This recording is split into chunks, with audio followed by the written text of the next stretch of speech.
Bom dia. Nesta manhã continuaremos a estudar os 10 mandamentos. Desta feita será o 8º mandamento, não furtarás. Mas antes, deixe-me só lembrar os irmãos, estamos lendo o Salmo 119. Curiosidade, sabia que o culto de oração nós já estudamos todo o Salmo 119? Isso é para causar inveja. Você não veio para o culto de oração, você perdeu. E quando é que vai ser feito esse estudo de novo? Acho que nunca. Porque já foi, né? Passou. Então, isso é para te motivar a vir ao culto de oração. Para que você não só ore, obviamente, eu sei que você ora em casa também, todo dia, mas o culto de oração é importante para orarmos uns pelos outros. E estudar a Escritura. Então, vimos, olha, todo o Salmo 119, versículo a versículo, demorou meses e foi uma bênção. E passou. Mas fica aí a dica para os próximos estudos, para que você não falte o culto de oração. Bem, não furtarás. É o 8º mandamento lá em Deuteronômio 5,19. Olha aí, Deuteronômio 5,19. Fica até difícil de você, assim, dá preguiça de abrir, porque realmente o texto é: não furtarás. E nada mais do que isso. No entanto, esse mandamento é extremamente importante, não só aqui nos 10, mas em toda a lei de Moisés, em toda a Bíblia. Já adiantando, não furtar tem implicações para várias áreas da vida, da economia, da administração dos recursos. Entende? Todo mandamento, mesmo que seja de uma perspectiva negativa, porque tem um não furtar, ele tem uma perspectiva positiva, onde ele aponta como deve ser a nossa vida financeira. Esse é um mandamento que se refere à vida financeira. Então, trata de economia, trata de propriedade, trata de trabalho. Por que é que uma pessoa furta? Pensando na melhor forma possível. É porque está precisando. Por que está precisando? É porque não tem trabalho, percebe? Isso envolve a economia da pessoa, economia familiar ali. Ela errou em algum momento da vida, ou houve alguma situação complexa, ou talvez já nasceu numa situação complexa, e ela escolheu esse caminho para resolver o seu problema financeiro.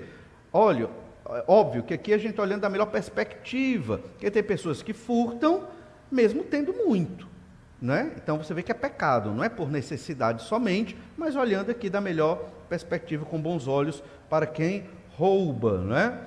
E nós vamos então estudar o não furtar no Antigo Testamento, no Novo Testamento, e a aplicação para os dias atuais, certo? Deste mandamento, e vão surgir nos nossos estudos aqui pela manhã implicações para a economia, para o trabalho e para a propriedade privada. Isso é muito importante. Porque se você furtou de alguém, é porque você pegou algo de alguém. Aquela pessoa tinha uma propriedade e você tomou dela. Essa propriedade era dela. É o que a gente chama de propriedade privada. Não é verdade? Então, está implícito aqui no não furtar. Então, a gente tem que ter esse entendimento. O mandamento, ele não é só um simples roubo ali. Não.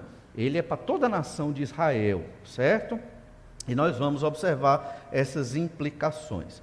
Então, primeiro, hoje começamos o não furtarás no Antigo Testamento, que é a base deste mandamento. Lembrando, este mandamento ele aparece em várias partes da lei de Moisés. Êxodo 20:15, ele foi dado pela primeira vez, da mesma forma, não furtarás. Aparece lá em Levítico 19:11, olha aí na sua Bíblia, diz assim: não furtareis, nem mentireis, nem usareis de falsidade, cada um com o seu próximo. Aqui ele bota logo 2 mandamentos juntos, não é? Num versículo só. Isso acontece muito na lei de Moisés, eles repetem os mandamentos, e outros mandamentos são especificações dos 10 mandamentos, certo? E em Deuteronômio 5,19, que é o nosso texto, também diz não furtar. Não furtar significa não possuir coisa alguma que não tenha sido obtida por meios lícitos e honestos. Isso é não furtar. Não obtenha nada que não tenha sido obtido por meios lícitos e honestos. Se não foi lícito e honesto, foi um furto. Você pode furtar horas do seu trabalho. Assinaram sua carteira. 8 horas de trabalho. Se você trabalhou 7 horas e 50 minutos, você roubou 10. Simples. Ah, pastor, muito rígido, isso aqui. Não, não é questão de ser rígido. É o que é certo e o que é errado. Ou somos relativistas? Você é ateu? Se você é ateu, você é relativista. Nós não somos ateus, cremos em Deus. O Senhor é a objetividade da nossa ética. Quantas horas deve trabalhar? Está assinado na carteira 8. Então você tem que trabalhar 8 horas. É simples. É simples. E tem que cumprir a carga horária. Para pastores, eu aprendi com um pastor antigo, muito interessante isso, contar suas horas, para saber se você está sendo fiel. Porque tem irmãos na igreja que trabalham 8 horas por dia, às vezes 10. Então você conta suas horas de trabalho e faz um banco de horas. Hoje eu trabalhei quantas horas? 8. Aí amanhã, outro dia, né? Eu trabalhei 6, estou devendo 2 horas, no outro dia eu vou ter que compensar. E aí você vai fazendo seu banco de horas, para você cumprir sua carga horária semanal. Porque senão você está roubando do Senhor. Né? Está roubando do Senhor. Não é correto? Mas na Bíblia não diz que você tem que trabalhar 8 horas. É verdade, a Bíblia não diz que você tem que trabalhar 8. Naquela época, acho que a turma trabalhava mais. E nem era tão bem remunerada, porque muitas vezes o trabalho era de subsistência. Então a gente vai seguir mesmo todos os aspectos culturais da Bíblia com relação ao trabalho. Olhe bem, né? Porque se a gente for seguir exatamente tudo que a cultura daquela época diz sobre trabalho e aplicar os dias de hoje, eu acho que nós trabalharemos até mais e com a má remuneração.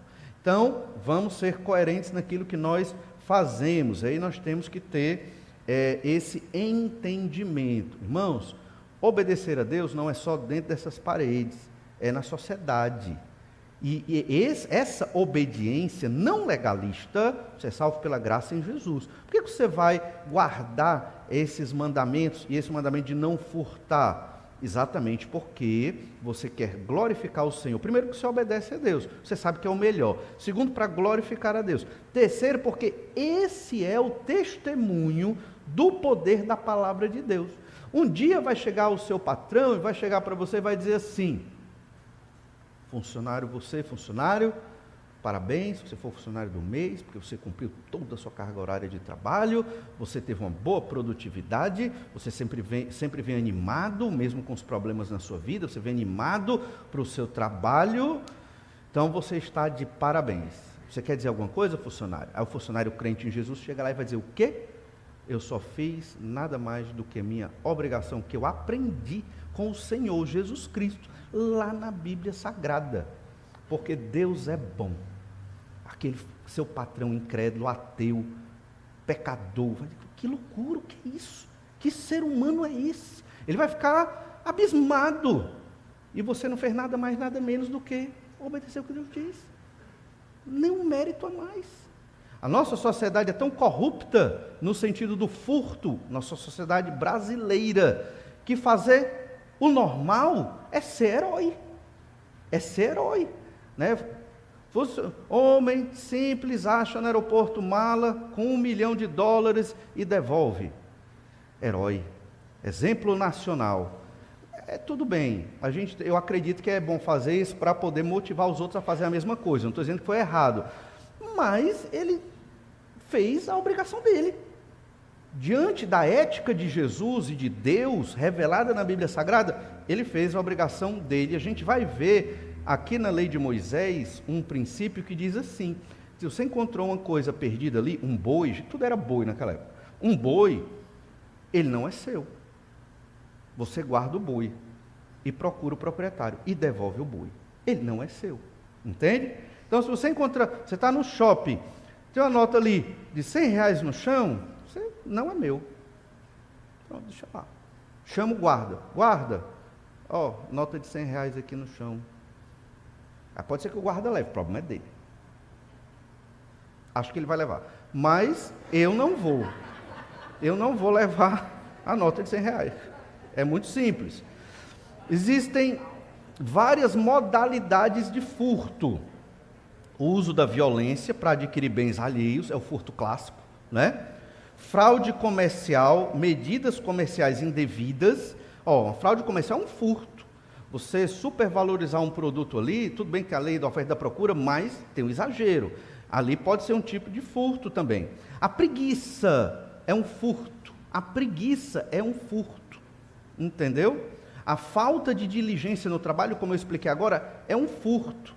A exploração de preços e impostos é um furto. Então, nesse sentido, se o governo retira de nós 35% de imposto, não é qualificado como furto? Deveria. Adulteração de produtos. Eu sou um fabricante de leite, vou colocar mais água ou coisa dentro do leite, lá que eu fabrico para poder, né, vender o leite como se fosse leite, mas o bicho não é leite. É um furto. Adulteração de preços, adulteração de medidas, muito da lei de Moisés fala da adulteração de medidas, regras comerciais, apropriação indevida de comissões e gorjetas, suborno, desvio de verbas públicas, ágio e qualquer forma de desonestidade pessoal, comercial e governamental é furto. Então esse mandamento tem a ver com todo e qualquer tipo de corrupção pessoal, sistêmica. Então esse mandamento ele é muito complexo. Você já percebe que, né, no nosso país isso aqui já pegou um monte de gente. E é algo que nós temos que realmente refletir. Nós vivemos numa sociedade tão corrupta que as coisas básicas e simples e que não tem necessidade da gente fazer, nós crentes acabamos fazendo. Só porque é vantagem, tem aquela ideia, né? Eu estou ganhando, é vantajoso. Mas é furto. Então você não deve fazer isso, né? E quando eu era adolescente, eu era mais corrupto. E eu percebi isso na minha vida lendo a Bíblia. E eu lutei para deixar certos aspectos de corrupção, porque eu tinha aprendido na cultura, né? Eu tinha aprendido que não, eu tenho que sempre tirar vantagem, né? Eu tenho que sempre ser o melhor. Como é que eu tiro vantagem e saio na frente? Né? Quando eu acabo ganhando dos outros, mesmo que seja de uma maneira errada. E lendo a Bíblia, eu percebi que eu não deveria viver daquele jeito. E foi um processo para tirar todo e qualquer desse tipo de... Começa com a corrupção simples, né? Aquela coisa fácil. Por exemplo, você não estuda as horas que deve estudar, então você, vou ter que estudar agora a quantidade de horas que eu tenho que estudar para cumprir minhas obrigações. Entender que o meu estudo era um trabalho, né? Meus pais estão me sustentando aqui para eu estudar, logo é o meu trabalho, então eu tenho que estudar, eu tenho que ter produção, eu tenho que ter resultado. Então, senão eu vou furtar, é um tipo de roubo, né? Então, graças a Deus, a palavra do Senhor foi me orientando. Então, estou dizendo isso por quê? Para que você não pense, não, é porque o pastor ele tem um problema ali, ele é sistemático. É por isso que ele está dizendo isso. Não é. Não é questão de personalidade, não é questão de jeito, a pessoa é sistemática, é detalhista. Não é. É questão do que a Bíblia diz. E a gente tem que seguir o que a palavra do Senhor nos orienta. Segundo a moralidade hebraica, o roubo abarca também toda sorte de exploração, tanto da parte do rico como do pobre. O atraso propositado do pagamento do trabalhador, bem como o uso de medidas veladas, eram considerados roubos. Então, se eu sou o senhor da terra e o meu trabalhador ali passou o mês ou o dia, geralmente era por diária, né? Naquela época tinha o do jornaleiro, a diária dele.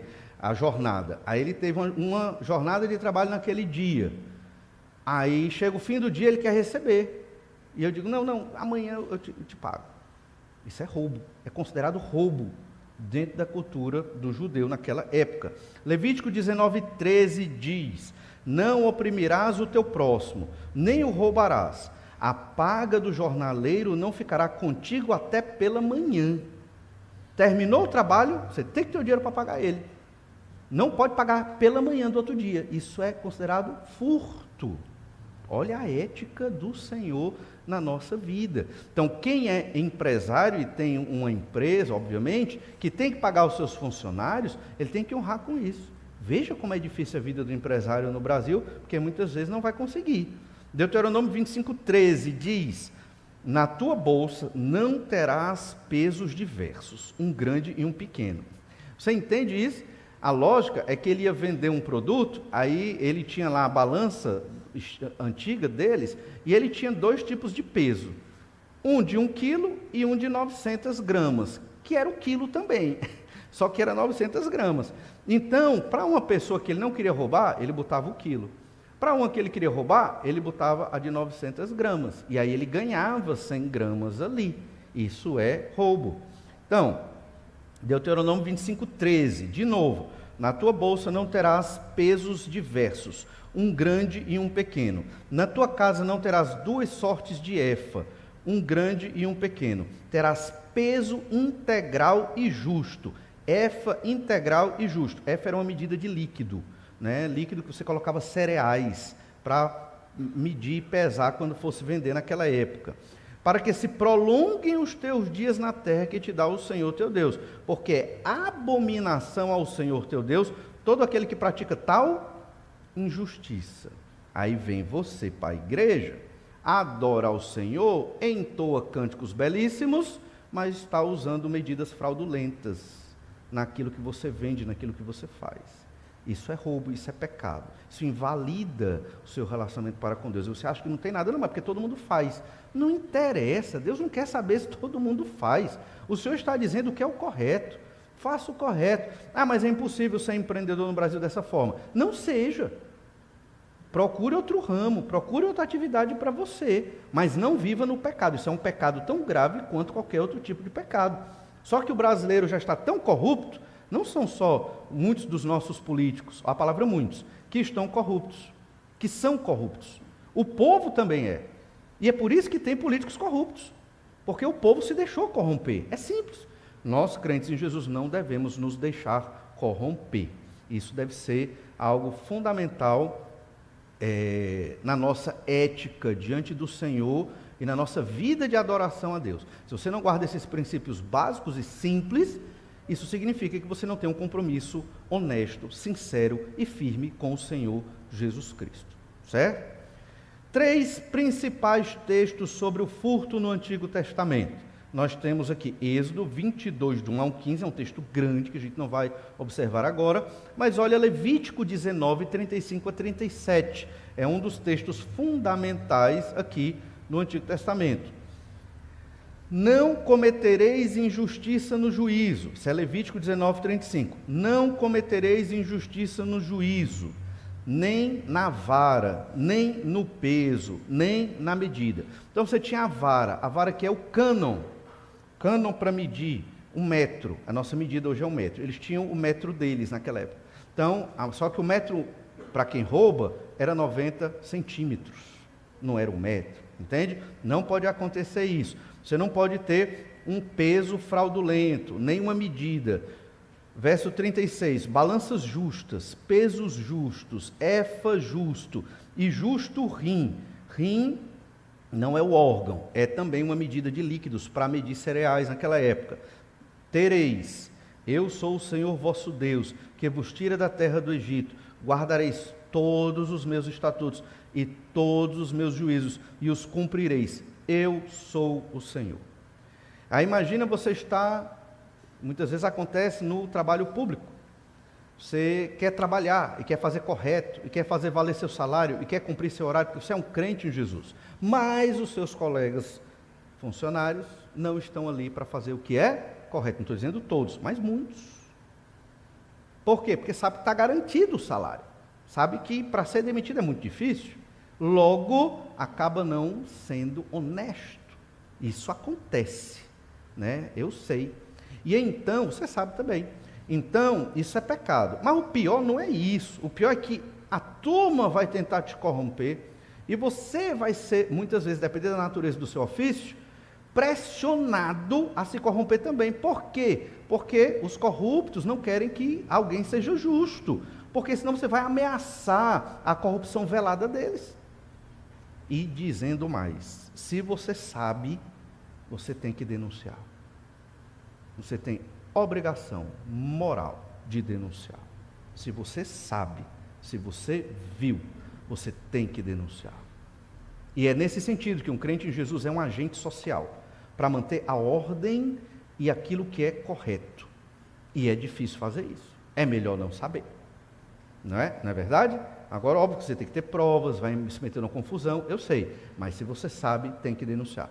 Daí a ideia, a pergunta, é pecado um crente estar numa função política, partidária, eleita democraticamente, vereador, deputado estadual, federal, governador, prefeito e tal?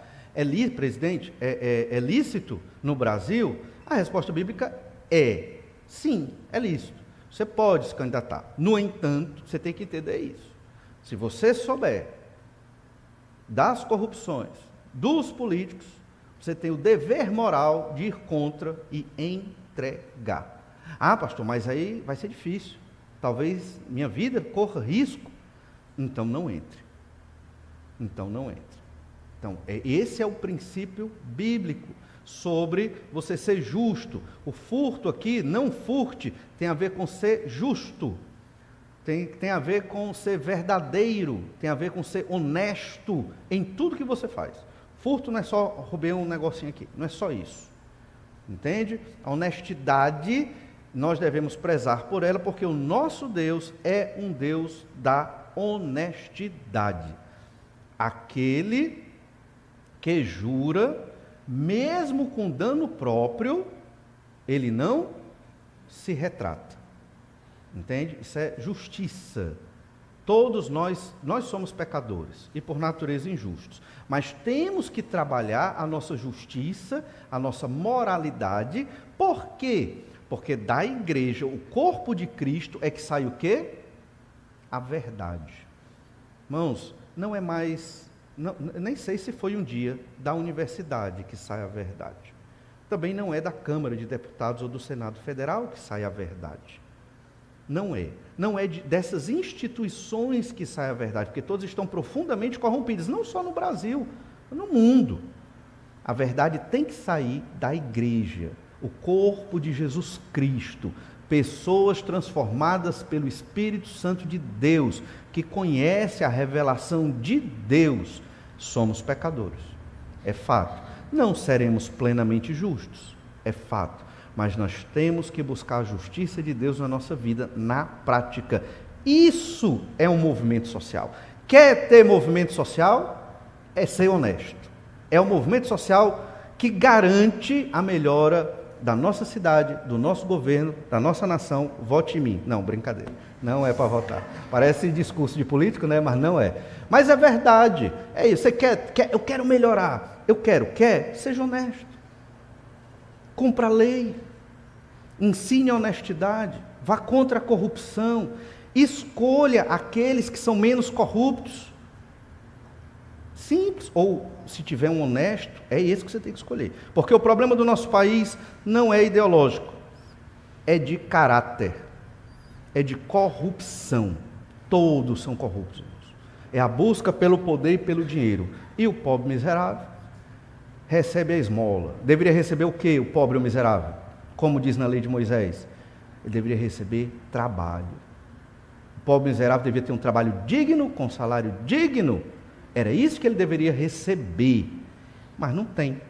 Então, o outro texto, são 3 textos significativos aqui. Um é Êxodo 22, outro foi o que lemos agora, Levítico 19, do 35 ao 37, e outro já lemos, que é Deuteronômio 25, do 13 ao 16, lemos anteriormente. Vamos observar agora várias modalidades de furto.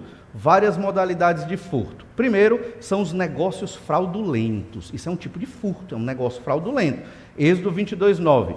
Em todo negócio fraudulento, seja a respeito de boi, ou de jumento, ou de ovelhas, ou de roupas, ou de qualquer coisa perdida, que uma das partes diz: esta é a coisa, a causa de ambas as partes, se levará perante os juízes, aquele a quem os juízes condenarem pagará o dobro ao seu próximo.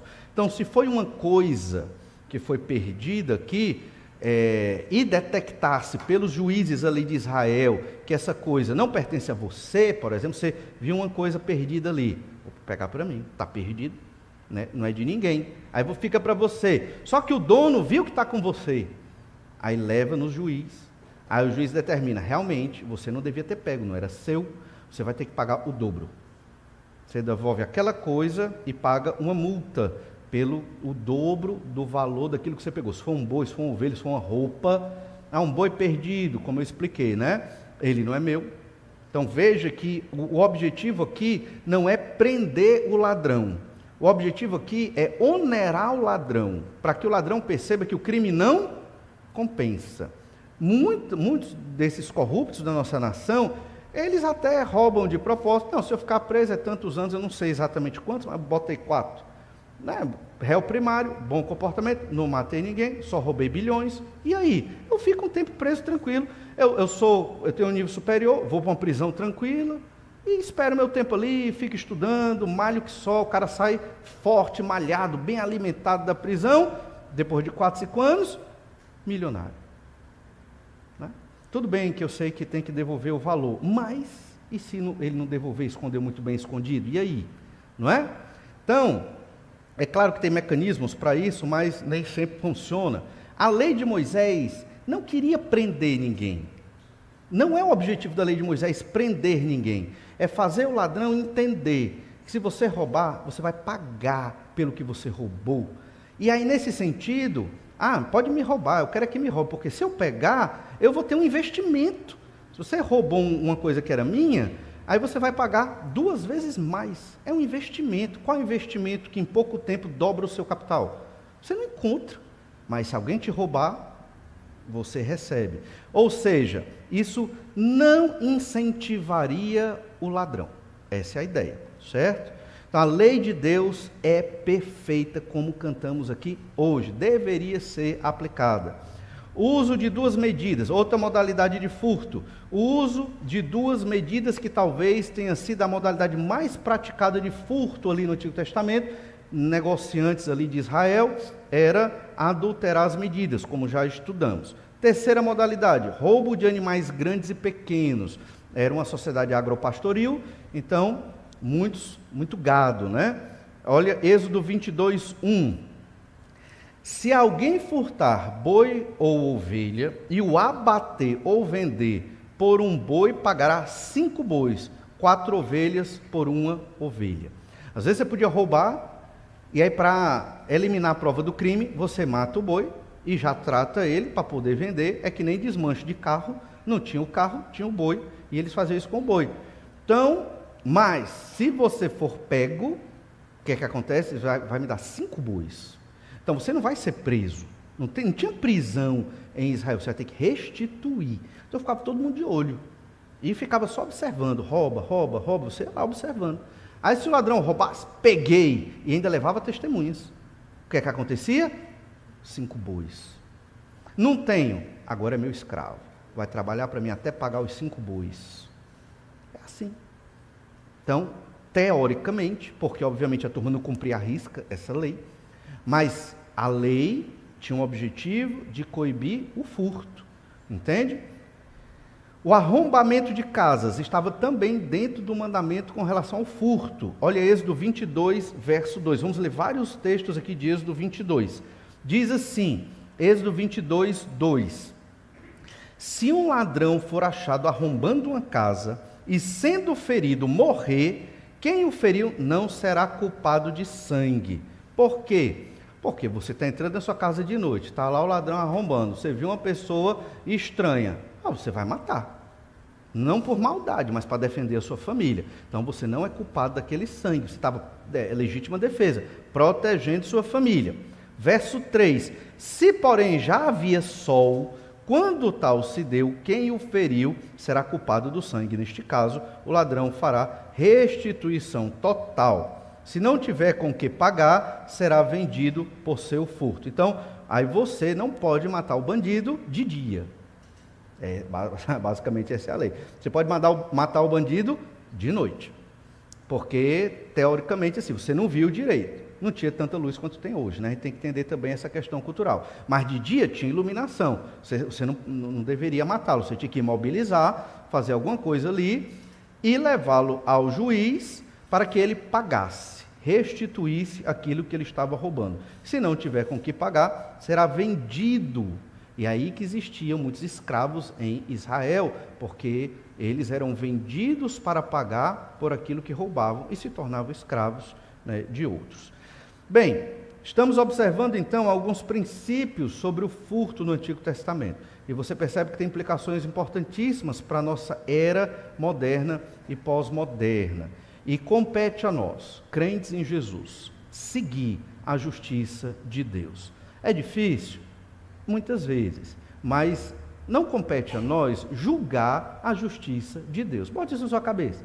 Eu não devo julgar se Deus está certo ou errado. Quem sou eu para julgar se Deus está certo ou errado? Compete a mim obedecer, sendo justos, irmãos.